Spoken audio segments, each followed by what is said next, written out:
मैं 20 साल का हूं और यह कहानी उस समय की है जब मैं 17 साल का था।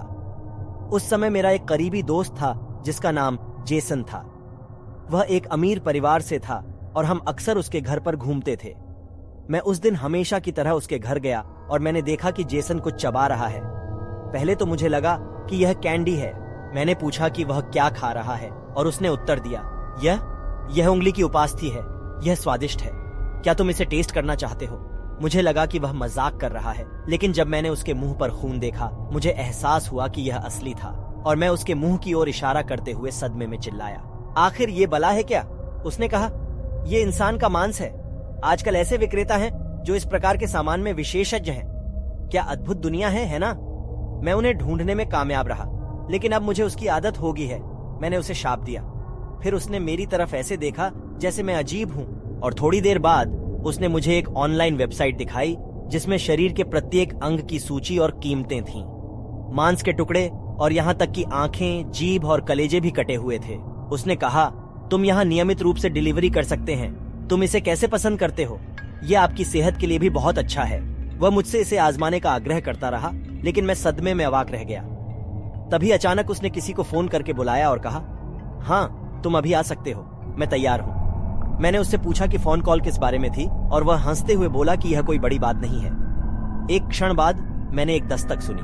फिर उसने दरवाजा खोला तो 3 आदमी नकाब पहने खड़े थे और पूछ रहे थे कि चीज कहाँ है। तभी जेसन ने मेरी ओर इशारा किया। मुझे ऐसा लगा जैसे मेरा दिल एक पल में टूट गया हो और तभी मुझे एहसास हुआ कि क्या हो रहा था। मैं रसोई की ओर भागा, दोनों हाथों में चाकू पकड़ा और चिल्लाया, पास मत आओ, यदि तुम ऐसा करोगे तो मैं तुम्हें काट डालूंगा और तुम लोगों को खा जाऊंगा।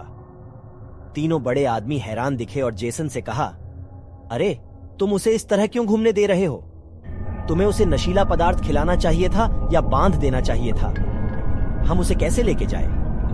तब जेसन ने गुस्से में कहा, उन्होंने वेबसाइट पर ऐसा कुछ नहीं कहा। इसमें कहा गया कि कर्मचारी अभी आएंगे और इस पर काम करेंगे।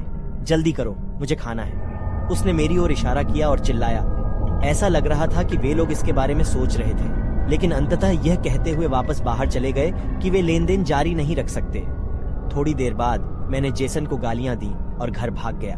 मैंने तुरंत पुलिस को इसकी सूचना दी और पुलिस उसके घर गई और उसके रेफ्रिजरेटर में मानव मांस पाया और उसे गिरफ्तार कर लिया।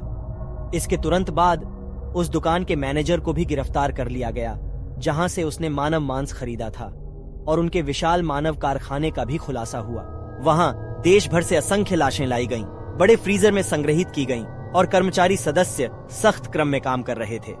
तब से हर रात मैं उस दिन के बारे में सोचता हूँ और डर से कांप जाता हूँ। मैं बहुत भाग्यशाली था कि जेसन अनाड़ी था। अगर वह माहिर होता तो मैं पहले ही मांस बनकर पेट में समा गया होता।